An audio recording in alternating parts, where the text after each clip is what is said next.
Okay, in this video, I'm going to talk about how I recovered and beat almost a 20-year depression. And I say 20 years because there was a slow climb out. And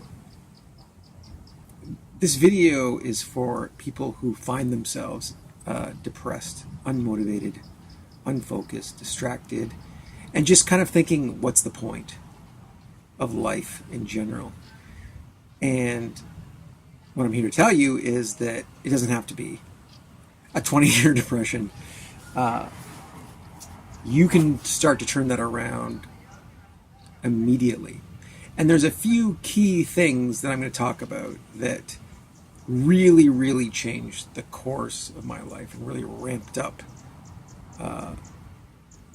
my recovery into now what I say is like a pretty amazing life that I really, really enjoy and understand what's going on when I'm not enjoying it, the things that I have to do, and really getting a sense of what I want in life and my purpose and what makes me happy deep down inside.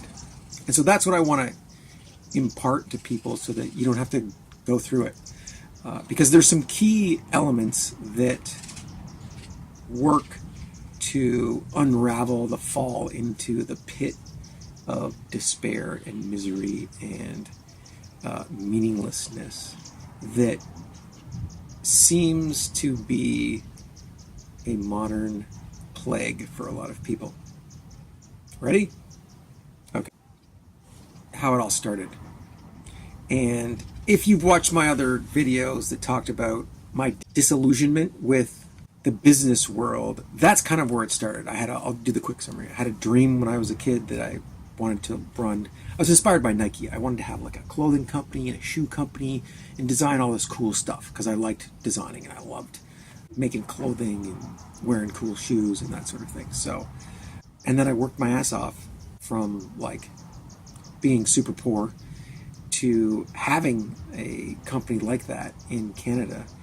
In the beginning, I really, really loved it. I was really excited by all the things that I could do. I designed every single thing that I wanted to. In fact, I even made our store angled floor that was ridiculously expensive to make.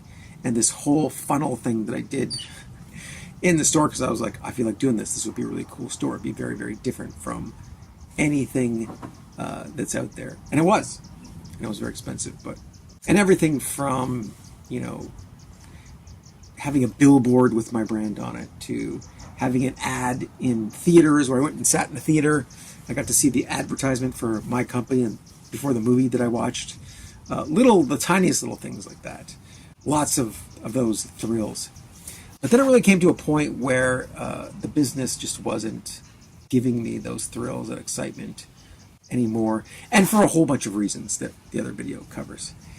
And what started to happen was I was just looking for more of those sort of things and wasn't getting them.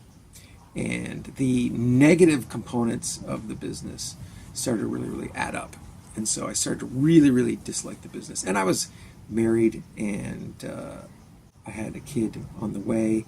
And so I was doing all the things that society says you should be doing that will make you happy, and I was following along this path because that's the only guidance that I really had to happiness, was this ideal of get rich, have a big company, get married, have kids, buy a bunch of shit, and houses and cottages and cars and toys and all that stuff. And I was like, this is just not doing it at all. So I kind of went on a negative track and I got really pissed and started to destroy and sabotage all those things. And what happened was I got divorced. I dumped the company. I moved across the country from Toronto to Vancouver. Didn't really know anyone. And then my dad, who was an alcoholic, and he got cancer and then quickly died. And the combination of all of those things just put me into a hole. And I say put me into a hole, I mean I couldn't even get out of bed in the morning because I was like, my dreams had been destroyed. It's kind of like when you see the videos when people talk about climbing Mount Everest, and they climb up and they get there and there's so much garbage everywhere on the mountain, and then they climb up to the last part and they're passing dead bodies of people who have tried and failed and died, and they get to the point and the peak, and that's just it. There's dead bodies, there's garbage everywhere, and I would say for a lot of people it's probably a disappointment. And maybe some people it isn't. But that's my metaphor for it. I got to the peak of what I thought would be the great life, a happy life, and I looked around and I did not see anything that I liked that would be fulfilling to me. And so then I lost all motivation because I just didn't know what else to do. And that's when I fell into that hole, and I ended up basically not being able to get up in the morning with no energy at all to even do anything. So what were the first things that helped me get out of bed, helped me inch my way out of that hole? The biggest one for me really was that I started, you could call it journaling, but I got a blank writing notepad, whatever you want to call it, and literally I was just swearing on it. I was just writing down, I won't say them on here, but the nastiest swear words you could ever think of. That's all I did, page after page of just writing, because I think someone told me to start journaling, and I was just like, oh, I'll show you journaling. And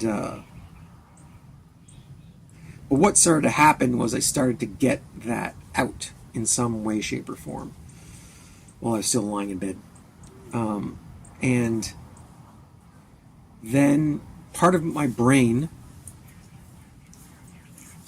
started to get creative again. And so I thought, oh, I can just write this as a character. It doesn't necessarily have to be me, but it starts to become a story of a character. And then I was writing how this character felt that was me, and from there I started thinking, oh, why don't I create some form of story for this character? So then I started writing a story for this character and how they are going through life and what's going with them and going on with them. And so that started to pique my interest, and I started to get a little bit of energy to do that. And so I would write the story of this character, and whatever came into my mind, I would just write it down. And eventually, the long form of that is I wrote almost a complete novel, a long story about this character who goes through all these trials and tribulations, and what happens when he comes out the other end. And this was over the course of 5 years. So I kept writing. So that was one thing I did that started to get my energy. The other thing that I started to realize is that I had a son and I had responsibilities. So I had him half and half with my ex-wife. And so I realized that I needed to be a good father.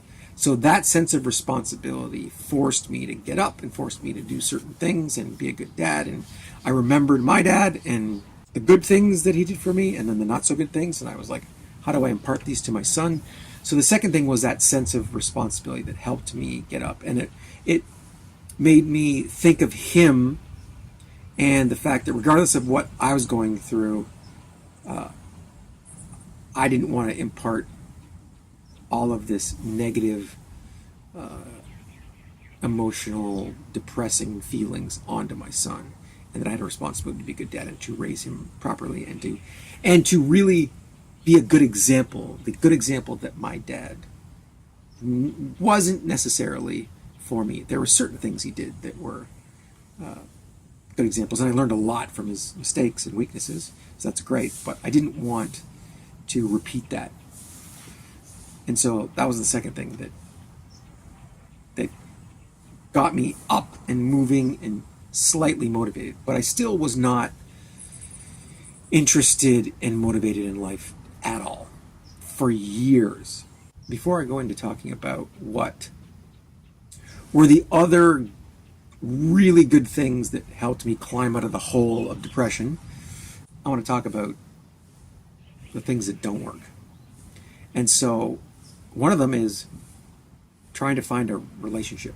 I was trying to find a girlfriend, and then trying to focus on making money, and then going out, drinking drugs, and hanging out with people who also had no real vision or no real purpose in life.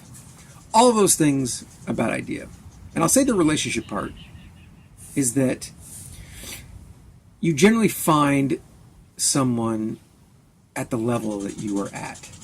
And so if you're not super aware of what you want and what you need for a good relationship, you're going to inadvertently get someone that is at your level where you're at. And if it's not in a good place, which I wasn't, then you're going to get something like that. So I ended up getting relationships that were like that, and going into relationships that were not good, that if I was at my best, I would not have chosen to go into. And so it really just was a distraction and a waste of time. The same thing with the alcohol, the same thing with the drugs.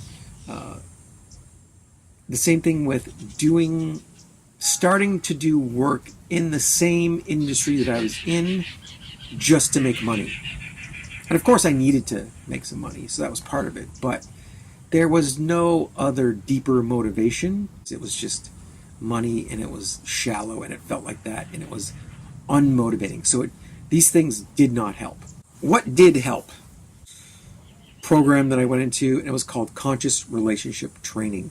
It was processes to give you emotional intelligence, and it was a program that you're in a group of people designed to bring up all of the garbage, the emotional issues, all of the uncomfortable stuff in your life that was holding you back and that hadn't been dealt with, and to really sort of take a deeper look at yourself and what was causing you misery in your life and flush that out. And this was a 3-month program. It was only 3 hours every week for 3 months. And so I did that, and that was the first big shift where I realized that I was responsible for the way that I felt, that I was creating my outlook on life. I was creating this misery and expecting the world to give me something, when it was more about what was inside me that was miserable and that had this outlook that wasn't helpful, and that I had no vision for my life. I had no real goals, and I didn't understand that was necessary. And I'll say that in a way that what also helped me during that time was I joined a men's group called the Arca Brotherhood. And it is a group where there's like, you get 12 to 15 guys, sit around a circle, meet weekly. It was a community where, and it's basically, the community is based on honesty, accountability, challenging you, and helping you be responsible for yourself and take responsibility for your life. And when I started that, then after the conscious relationship training, then things started to ramp up and my life started to get better because I started to understand that other people were struggling as well, and that that everyone struggles, and also that there were ways to deal with that struggle, better ways to deal with that struggle. So I started to do things like read good books. I think one of the first ones that I read was The Power of Now by Eckhart Tolle, really good book. And then at that time, a guy named Jordan Peterson came along as well. I started to sort of watch what he was doing, and he had a lot of good advice about taking responsibility for your own life. And I guess the simple phrase would be make your bed, which is take care of yourself, take care of your basics first, and then move up from there. And I thought that was really good. It was really good practical advice. But the really, really big shift came when I started watching this YouTube channel called Academy of Ideas. And in particular, I had been in this group, I'd done the conscious relationship training, and I was starting to really kind of look at life in a different way, but there really wasn't the big vision. Things didn't quite click in until I watched this series about the hero story and what it means to be a hero for yourself. And this is what I took from watching these videos about heroism and how modern culture is kind of, how would you say, how it negatively influences us to not be courageous, to not be heroic in it. And I say culture, modern media, because I'll stray back for a second and say that while I was becoming disillusioned with my business, with life, and going through that, there were probably 3 key movies that put me over the edge into a hole. And I'm not saying anything bad about these movies, because they're great movies. Number 1, Fight Club. Number 2, The Matrix. And number 3, Al Gore's The Inconvenient Truth.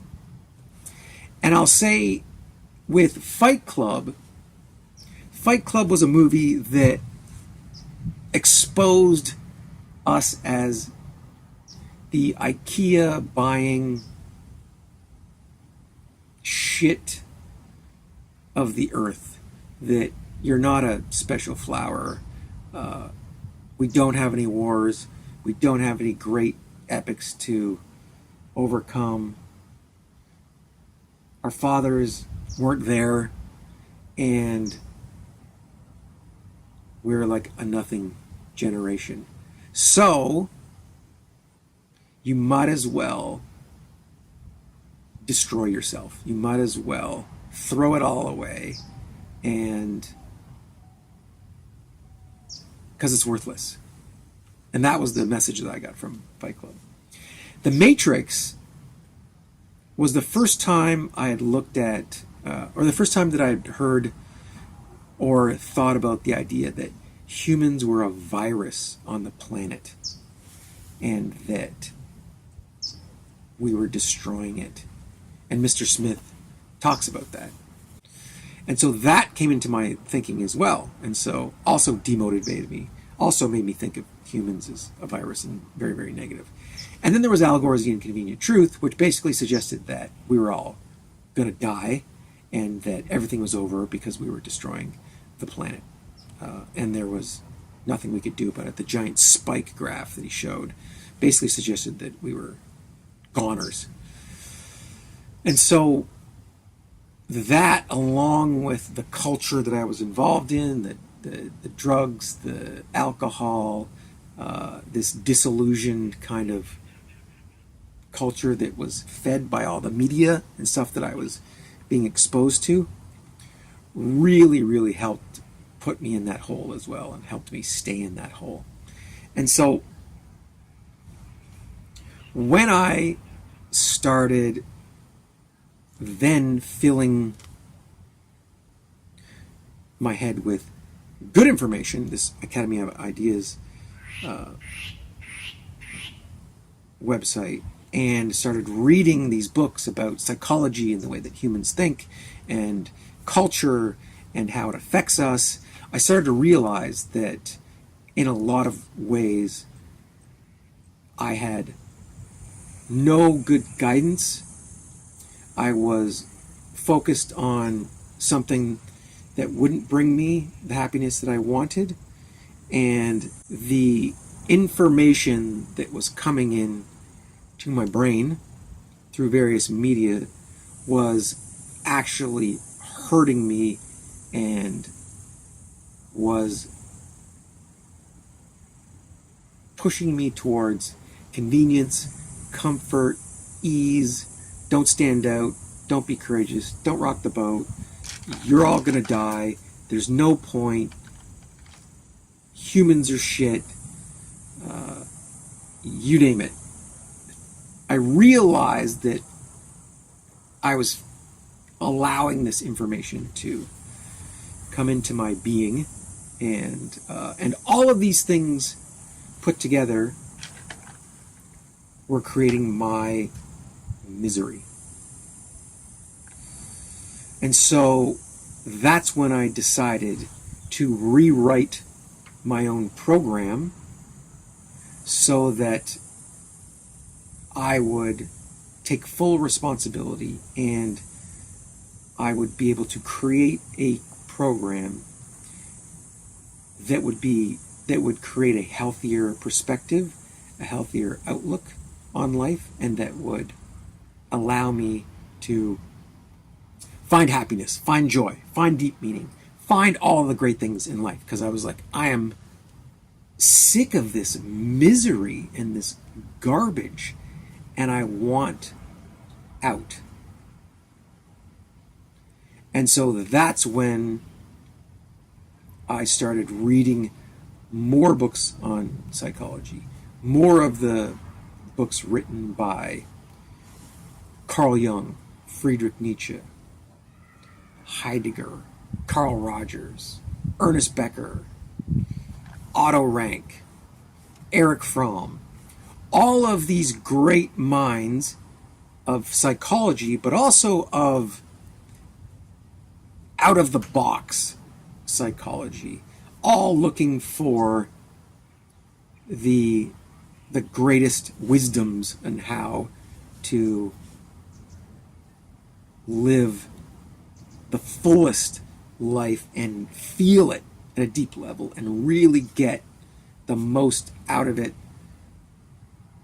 so that you get a deeply meaningful, valuable life surrounded by people that you love and care about, and that love and care about you, and filling your life with all of these great things. And so I started to document all of the necessary mindsets, actions, belief systems, values, and everything to create this for my life. And that eventually became sort of my program that I use on a daily basis. To summarize for you some of the key elements of pulling yourself out of a depressive state, I would say there's the two basics are values and vision. And it is understanding yourself and your core values, number one. Number two is creating a vision of the best life that you want. Those are two. The other part of that is creating a system of tasks and actions that you will take to move you towards that. And even if it's the smallest, simplest thing possible, then the tiny little steps that you move towards this vision, towards this life that you want, are going to help you climb out of this hole of depression. But really, it's your belief system. Like, I realize that we don't have a vision, and the best vision, the best dreams that you can have are attached to your core values. And if you don't know what your core values are, then you're not going to know what that real dream or that real vision is. So in understanding yourself and your core values and what's, what you really, really cherish and want in life, that's going to allow you to create a vision of what you want your life to look like. And then you have something to move towards. And then it's a matter of creating the tasks and actions that you need to do to move you toward that. And so for me, working with the men's group on a weekly basis and creating a map of how I create this best life, that was the basics of helping me climb out of the hole of depression. And along the way, I got to figure out what were the things that were holding me back, the fears, the resistances, the emotional trauma from childhood or whatever it was that would not allow me to complete tasks or move forward. And I got to see them for what they were and not attack them, but deal with them, understand them, and create ways that I could move through them so I could get closer to the ultimate life that I wanted. And that whole process, it took me probably 3 or 4 years to develop that and to have it running smoothly for me so that I could start to see results. And then quickly, I started to see massive results and ended up here faster than I ever even thought I would. And I never actually thought I would end up in a place like this where I get to match up all of my values with my entire vision of how to live. In the process, I had to, leave some of the people that I knew, discontinue friendships, change jobs, change careers, and challenge myself in a whole bunch of ways that were quite difficult. But going through them made me appreciate where I am. They made me a better person, and they showed me that these were expression of my core values, and I got the results. It's a life that is exciting, happy, and has good friends, has deep meaning, and I'm feeling that on a daily basis and feeling motivated and very excited about what's going on. And so that's been the end result. Some of you might say, oh, it just sounds like you went through a midlife crisis and you can just diminish it as that. But what I would rather call it is a real life crisis. And it was the crisis of knowing that what I had been fed as the path to happiness was not the path to happiness. What I was being fed by media and our culture about me and about how I should act was not healthy for me, and that I needed to form my own values, form my own value system, know what that was, and then act upon those core values to create the vision of the life that I wanted most, that would make me happy. Okay, so what are some key takeaways from this video that can help you if you're depressed and you're finding it difficult to get yourself out of that depression? The first one is knowing that you are in control of your emotions and your mental state. You just don't know it yet. And so I want to say that because it's something that you can alleviate. You have power over it. And it is just a matter of retraining your mind, getting good information, and creating an environment where you can then naturally move out of this depressive hole and into a life that could be really, really amazing. So that's 100% in your control. So knowing that is the key to then get you started, and reminding yourself of that as well. The next thing that I'll say is you want to create a way to release the emotions, whether they're sorrow, whether they're anger, frustration, whatever you have in there. I mean, I did it through writing and through journaling. I also did it through physical exercise and activity, and I did it by hitting a punching bag, a lot of rage, a lot of anger, and getting that out, and being very willing and able to just spit all that stuff out, to relieve it out of your system temporarily, so that you can then be clear enough to take the next steps. So find yourself a way to release those emotions. Writing, it can be painting, it can be punching something, it could be serious physical activity. All of those things that get a state change, that change you from just sitting there and wallowing in like self-pity and the depressive state. Things that allow you to release it, get it out of your system, so that you can then go to a next level. The next really important thing for you to do is to figure out what your core values are. And there's processes to do that, and I did a video on how to do that, along with the vision and the heroic vision that you would have for your best life. So it's simple as imagining, like, what does a 10 out of 10 in your life look like? And describing and writing down what that vision is for your best life, whatever that is, regardless of what society thinks. It's the life that you're like, this is a 10 out of 10 for me. This is a great life. And writing that down and knowing what that is.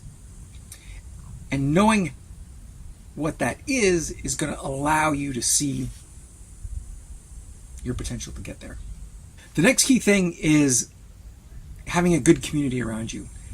Finding some kind of support or interest group where the people are there to allow you to be honest, to talk about what's going on in your life, and to challenge you to take accountability, to be responsible, and to work through your stuff so that you can become that person that you've created in the vision that you have for your future.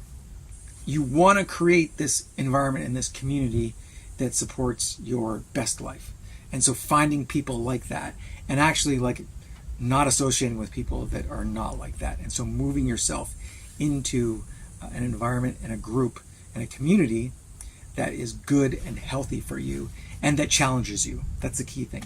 The next one is you want to find good information sources, good media, because there's a lot of bad media and a lot of bad information sources out there. So reading books, reading good books that that help your mindset and that teach you how to have a more healthy mindset. Now, the next one is emotional intelligence.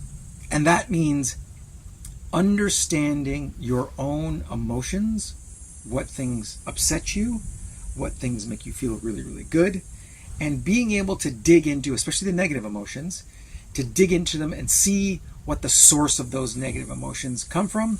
They typically come from childhood experiences, and it's being able to dig into those and uproot them and see where they come from so that you can understand them and take steps to accept them and create better ways to deal with these uncomfortable emotions in your life.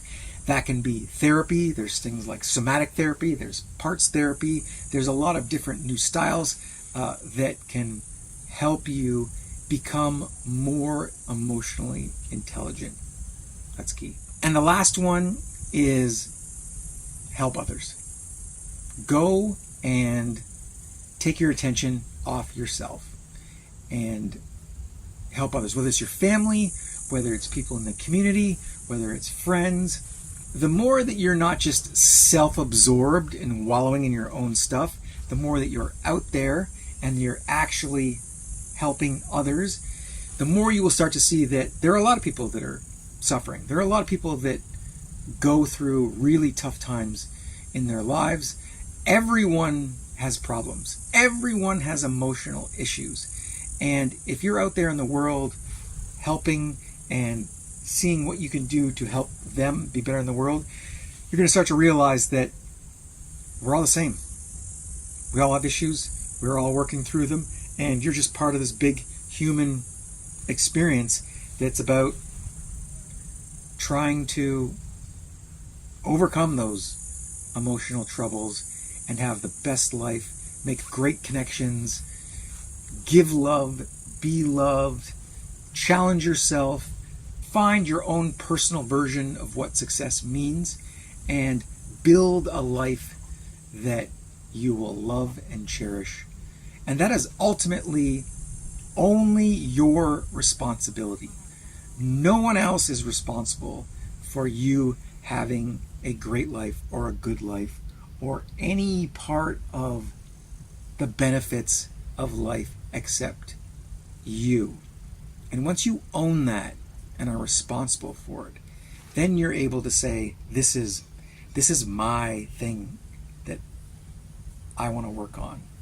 I need to help myself be the best person I can and get the most out of this great life. And it takes work to get it, and that's what actually brings the reward, is the amount of work to get there. And it makes the reward bigger and better. So I hope that helps. And if you have any questions, hit me in the comments and stay tuned for more.